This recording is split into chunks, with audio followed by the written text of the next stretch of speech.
Tiago, eu vou fazer 42 anos, completo agora em outubro. E eu sempre falo sobre planejamento, sobre envelhecer. A gente não sabe o dia de amanhã, né? A gente tem que estar buscando investimento. Eu estou sempre investindo em imóveis. Estou vendo formas de me proteger ou de ter uma velhice tranquila. E eu queria saber, quando eu chegar na terceira idade, na melhor idade, qual o conselho que você me dá para eu ter uma tranquilidade, para eu ficar tranquilo, não ficar nessa correria que o pessoal fica. O pessoal acha que vai se aposentar e vai resolver, só que chega na hora não. Tem que estar Não preparado para a resolve nada. aposentadoria. Tem que preparar, na verdade, nem para a aposentadoria, para o envelhecimento, né? Então, Atila, a primeira pergunta, você tem que ser muito sincero com você. Às vezes a gente planeja tanta coisa patrimonial, e esquece de cuidar do nosso maior patrimônio, que é nossa saúde. Verdade. Nossa saúde física e mental. Sim. Então, o primeiro passo, muitas vezes a gente planeja bem dentro da empresa e mal na família ali, ou nessas questões que envolvem o envelhecimento. A gente tem que planejar para isso, não é? E olha que está passando rápido, chega rápido. Eu estou com 46 anos também, quando eu olho assim, eu falei, gente, já foram mais 5 anos. Então, o primeiro conselho assim, que eu sempre falo é seja sincero com você, com aquilo que você quer para você. Você quer envelhecer onde? É um lugar com os filhos em volta? Qual o tipo de ambiente? Entendeu? A questão, quando leva para patrimonial ou para questões tributárias, para mim é no último plano. É a última questão que eu me preocupo, apesar de ser muitas vezes a mais procurada, Atila. Mas o que eu vejo que mais separa a família é a questão do dinheiro. É a economia de um tributo, é algumas questões que envolvem venda do imóvel, um quer vender, o outro não quer, um quer alugar, o outro não quer. Então, você tem que fazer o planejamento de forma que não precisa ser de uma vez, tá, Atila? Quando eu falo planejamento, como todo planejamento, ele vai de acordo com aquilo que você quer. A cada 10 anos, você vai se moldando, eu sempre aconselho fazendo aos poucos. O planejamento não é um inventário antecipado. Muitas vezes as pessoas confundem planejamento com o que é um inventário. Porque quando ocorre um evento morte, você tem que realmente fazer tudo, distribuir patrimônio. Mas o planejamento é exatamente você ir diluindo, ter possibilidade de diluir, impondo condições para os filhos, testando ali uma forma de ver que se vai trazer confusão, briga ou não, para manter a unidade da família lá na frente. Pode chegar a um ponto que em 10 anos você distribua tudo. Entendi. Eu escuto muito o pessoal falar em hold patrimonial, hold familiar. E como que funciona isso? Isso virou um bordão, virou moda? Virou. O que é? Virou. E você vai se surpreender, porque eu sou um pouco contra a hold familiar. Você não vai ver muitos advogados falando isso. Porque a holding familiar, pelo critério, se você olhar assim, de ganhos financeiros para o advogado e economia tributária, salta aos olhos, é o que todo mundo vende, são essas facilidades. Uhum. Mas não está falando de paz. Pega alguma pessoa que fale sobre holding familiar, que vai falar de harmonia entre os irmãos. Tudo bem que vai estar lá um contrato, eles vão falar que tem ali o contrato social, todas as cláusulas, mas, vamos, por exemplo, uma pessoa que nunca teve empresa. Eu venho de uma cidade, como disse, sou de Brasília, e lá em Brasília é terra de funcionalismo público. Ninguém nunca teve empresa, nunca ouviu falar em CNPJ. Aí, do nada, cria-se uma holding familiar com uma finalidade e chama todo mundo para ser meu sócio. Ali, né, o herdeiro, assim, o autor da herança já chama lá para poder colocar em cotas e distribuir. Mas e depois, na hora de vender e apurar?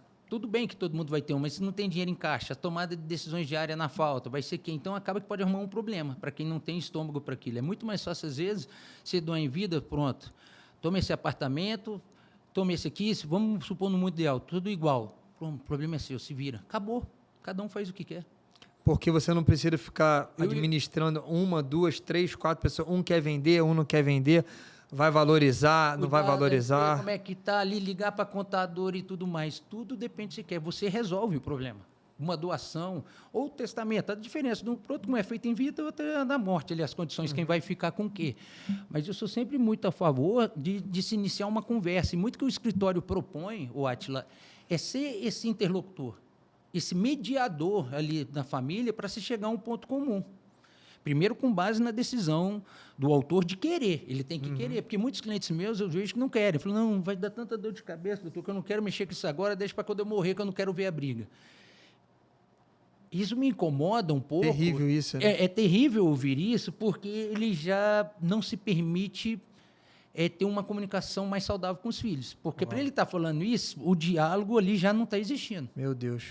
Já não está existindo. Tem alguém que está criando confusão e tudo mais. E o papel do nosso escritório, aí se valendo das técnicas da mediação e da negociação, é tentar levar consciência de cada um para cada um deles. E falar que, além do dinheiro ser dele, o patrimônio ser do idoso, ele que tem que decidir, a decisão é dele. Se ele quiser, ele pode torrar tudo e não deixar nada. E acabou. E acabou.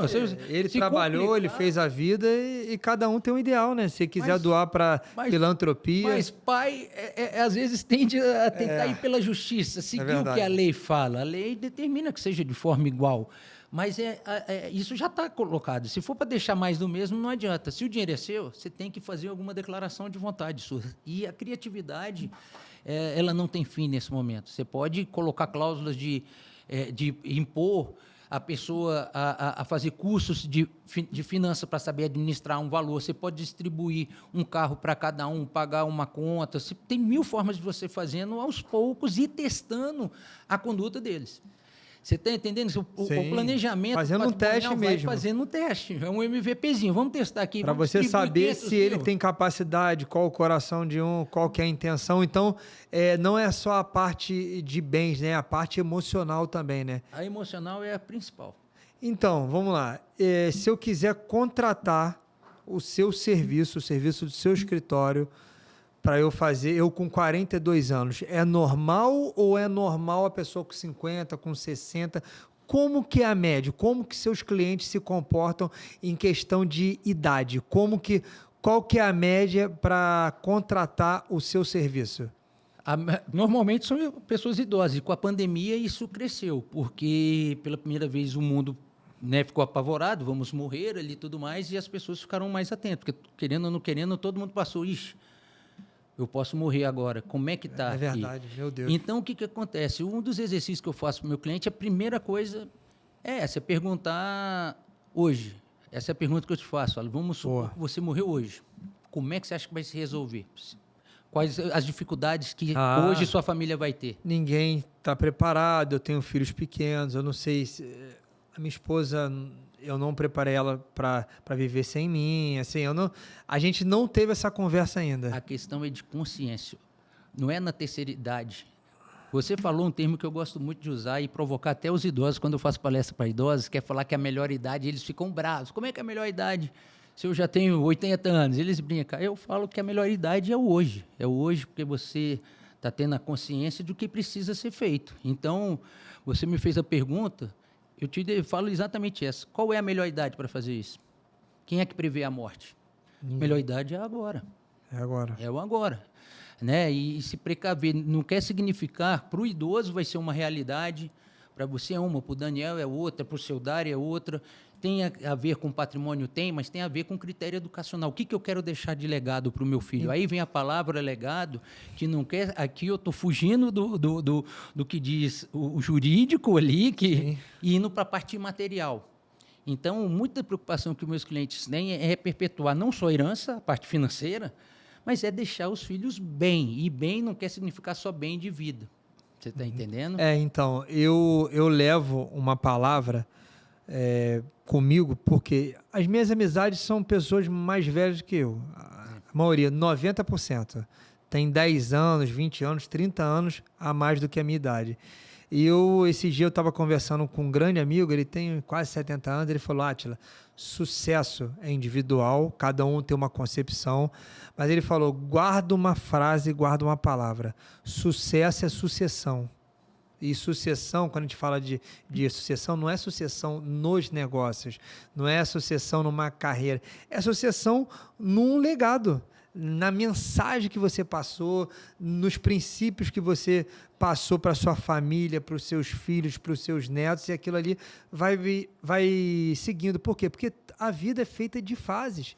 Sim. Tem fase, você pode perder dinheiro, mas você não pode perder o quê? O seu caráter, princípios, você saber quem é você, Né? Por quê? Porque eu costumo falar, a palavra tem que valer mais do que dinheiro. Essa frase Sim. eu escutei do meu pai a vida toda, até no último dia dele de morte, ele falou, Átila, sua palavra tem que valer mais do que dinheiro. Então isso é o quê? Isso é legado, isso é sucesso, é sucessão. Meu avô falava isso em vida. E o engraçado de ter falado disso, eu me recordo dele, que ele foi uma influência para mim, ele deixou um legado, né, dessas questões de princípios e valores. Meu avô fez um planejamento sucessório em vida. Uma pessoa do interior do Goiás, sem muito estudo, fazendeiro, ele fez em vida, repartiu todas as fazendas. Nunca teve um problema. Teve ali uma chiadeira, ali aquela... quem vai ficar com qual fazenda? Normal. Mas era dele. Ele falou, quem vai ficar é do quem eu achar que vai ficar com essa. Foi justo ali na concepção dele e escolheu. Nunca teve um problema. Meu bisavô fez isso também. E eu me atentei para isso. Falei, gente, a questão maior não é só a questão de tributo, é você ter o controle daquilo que é seu. Sim.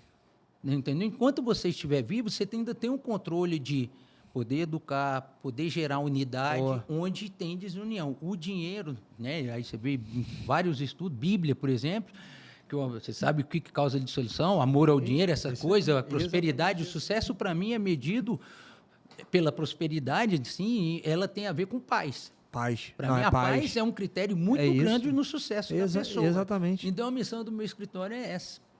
É a paz do cliente, entendeu? É empoderar primeiro ele da decisão, porque tomar a decisão é difícil.